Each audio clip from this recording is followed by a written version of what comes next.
Joining me now, Kentucky State Representative and Democratic Senate candidate, Charles Booker himself. Mr. Booker, big day for you. Last month, many thought this primary was over. Now you're up in the latest poll. Why did it take so long for your campaign to gain traction?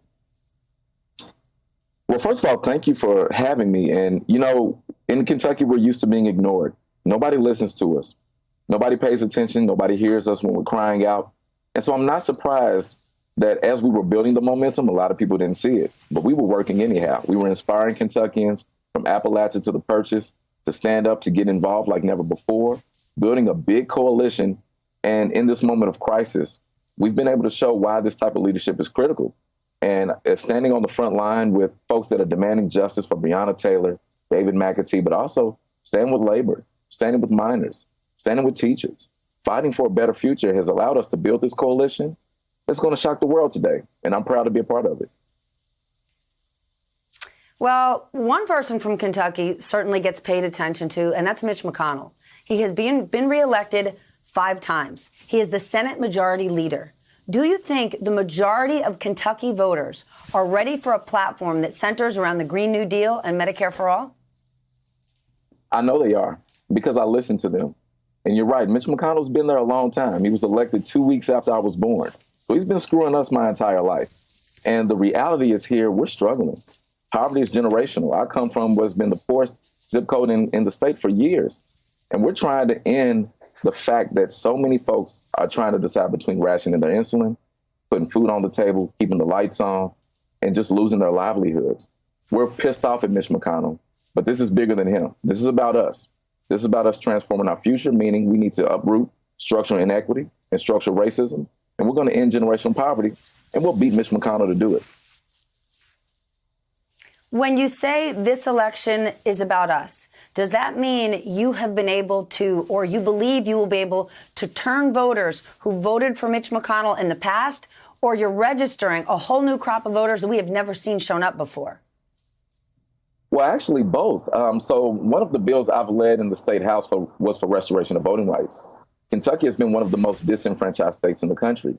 And because of that leadership, working with Governor Beshear, he was able to put an executive order in place, building off of my legislation that allows over 150,000 Kentuckians the right to vote for the first time. We're activating them, but we're also reaching out to folks that have been ignored for a long time.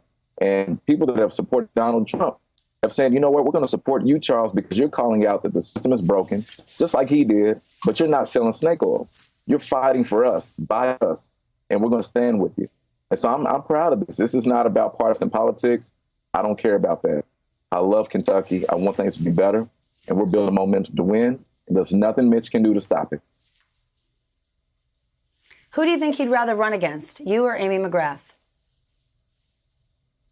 I think he'd want to run against someone calling themselves a pro-Trump Democrat. But that's unfortunate because he's going to get me, and he's going to get a Commonwealth full of fired up, fed up Kentuckians that are going to take that seat back that belongs to us. He's built power on himself. We're done with that. And his days are done. Jefferson County, that is your hometown of Louisville. You've got more than 760,000 residents. There's going to be just one polling place today. However, we've seen a huge number of early voting. How does the one polling location impact your chances? Well, it is very concerning to have one polling location for an area the size of Louisville with hundreds of thousands of people.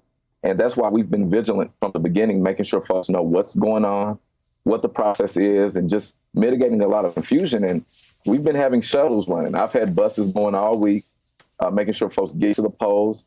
We're working with Lyft to make sure that folks get rides to the polls. And we're going to be watching as people are standing in line, make sure they can vote.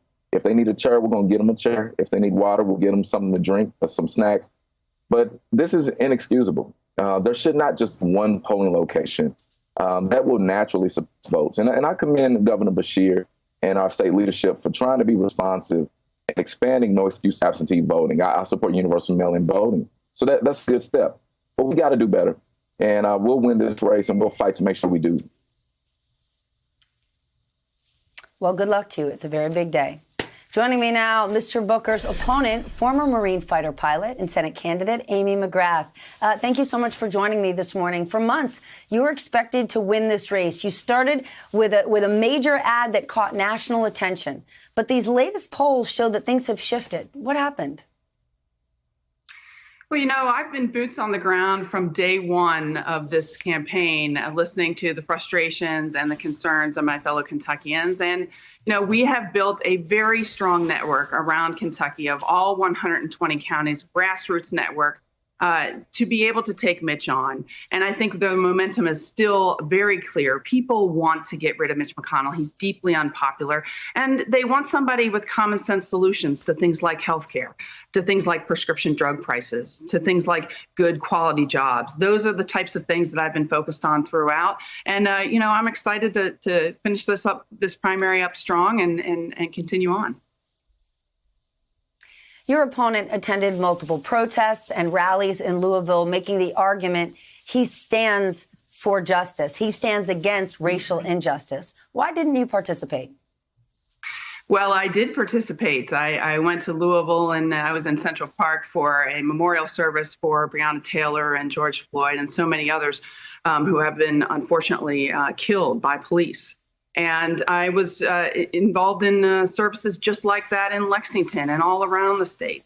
I'm somebody that stands for social justice and for Black Lives Matter. And so to me, it's part of this idea that leaders have to listen and leaders have to go to Washington and actually tackle the structural injustice that we have in this country. And I'm talking injustice, racial injustice in healthcare.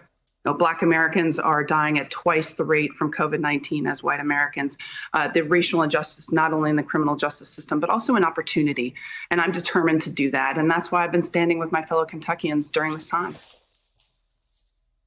Before you get to Washington, you've got to win over people in your state. By our latest count, 96% of your fundraising dollars, and they're huge dollars, and you need big dollars to win, or certainly to take on Mitch McConnell, 96% came from out of state.